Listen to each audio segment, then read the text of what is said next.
आता है नहीं आता?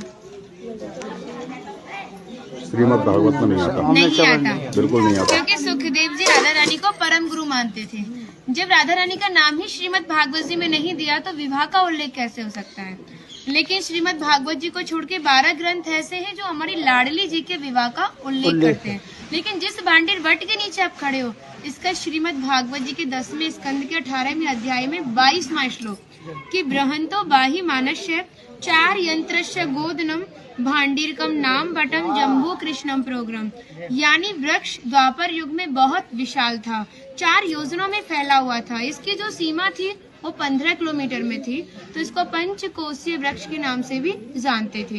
कान्हा जी इन्हीं की शाखाओं पर चढ़ के यमुना मैया को आर पार किया करते थे। मान्यता है कान्हा जी की जो 9 लाख गाय थी, दोपहर के समय इसी वृक्ष के नीचे बैठ के विश्राम करती थी। तो माताएं जो भी माखन, मिर्ची, रोटी इत्यादि प्रसादों में रख देती थी, सभी ग्वाल वाल एकत्रित होकर दोपहर का भोजन करते थे। और भांडीर वन में सबसे बड़ा विशेष पर इसी प्रसादी का बताया गया है, क्योंकि आप कभी किसी विवाह में जाते हैं तो बिना अन्न प्रसादी के नहीं आते। आप तो लाडली जी के विवाह स्थल ही आए हो। यहाँ पर जो दुर्वासा मुनि थे, जो दूब घास होती है उसी का रसपान करते थे।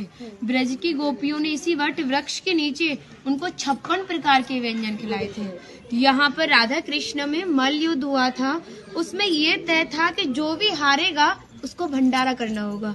तो जब हमारे कान्हा जी हार गए थे तो ग्वाल वालों के साथ मिलके यहाँ पे भंडारा किया, उसी के नाम पर इसका नाम भांडीर वन पड़ा। यहाँ पर ब्राह्मण पत्नियों ने भी कान्हा जी को भोजन प्रसादी खिलाई है, और ठाकुर जी ने ब्रजवासियों से ये टुकड़े मांग के पाए थे, तभी नाम दिया था इसका मधुकरी। मांग के पाना मतलब मधुकरी। तभी शास्त्रों में ब्रजवासियों को अपना हृदय बताया और कहा कि जब तक ब्रजवासी की कृपा नहीं होगी, ठाकुर जी की कृपा बहुत दूर की बात है। यानी सर्वप्रथम ब्रजवासी की कृपा होना बहुत जरूरी है, जब ही हमारे ठाकुर जी हमारे ऊपर कृपा करते हैं। हमारी राधा रानी ने स्कंद पुराण में इस स्थान के बारे में ये कहा था कि जो भी गुप्त वृंदावन आएगा वो मोक्ष को प्राप्त होगा। यानी भांडीर वन को ही उन्होंने गुप्त वृंदावन कह के संबोधित किया। तो कान्हा बोले तुम इतनी बड़ी बात को कह रही हो, लोग पाप करेंगे और सीधे दौड़े भांडीर वन चले जाएंगे, क्योंकि आपने तो मोक्ष धाम ही भांडीर वन को कह दिया। तब हमारी लाडली जी ने कहा नहीं कान्हा, मैं जिस पर विशेष कृपा करूंगी, जिसके प्रति मेरी भक्ति भाव दोनों सच्चे हैं और भक्त मेरी शादी में उपस्थित है। यानी आज से 5,500 वर्ष पूर्व आप इस स्थान पर थे। मनुष्य तो कोई था नहीं, तो अपने आप को कीड़े मकोड़े, घास फूस, पतझड़ इत्यादि अपने आप को मान सकते हो।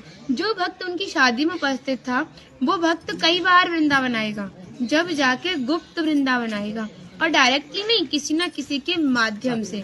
इस स्थान तक पहुंचने के लिए माध्यम का होना बहुत जरूरी है, और सारा श्रेय भी माध्यम को जाता है, क्योंकि माध्यम ही हमें ऐसे दिव्य स्थान पर पहुंचाता है। और जो भी भक्त भांडीर वन में प्रवेश करेगा, प्रवेश करने से जो कान्हा ने 14 लीला भांडीर वन के अंदर की हैं, उनके दर्शन मात्र का फल प्राप्त होगा। और जो भी यहाँ की एक किनका प्रसादी पाएगा और एक रात्रि निवास करेगा, वो इस ब्रज गौलोक धाम से वैकुंठ गौलोक धाम को जाएगा, क्योंकि जो हमारे ठाकुर जी ने गौलोक धाम को इस 84 कोस में ही बांटा है। आप यहाँ पे जो भी दर्शन करोगे वो प्रकृति की देन के हिसाब से और मानव निर्मित दर्शन है, लेकिन आप गौलोक धाम में जो भी दर्शन करोगे वो ठाकुर जी के हिसाब से है। जैसे गर्ग संहिता के 6वें अध्याय का नाम है गौलोक खंड, आप उसका अध्ययन करोगे तो भांडीर वट का एक दिव्य वर्णन का अध्ययन करोगे।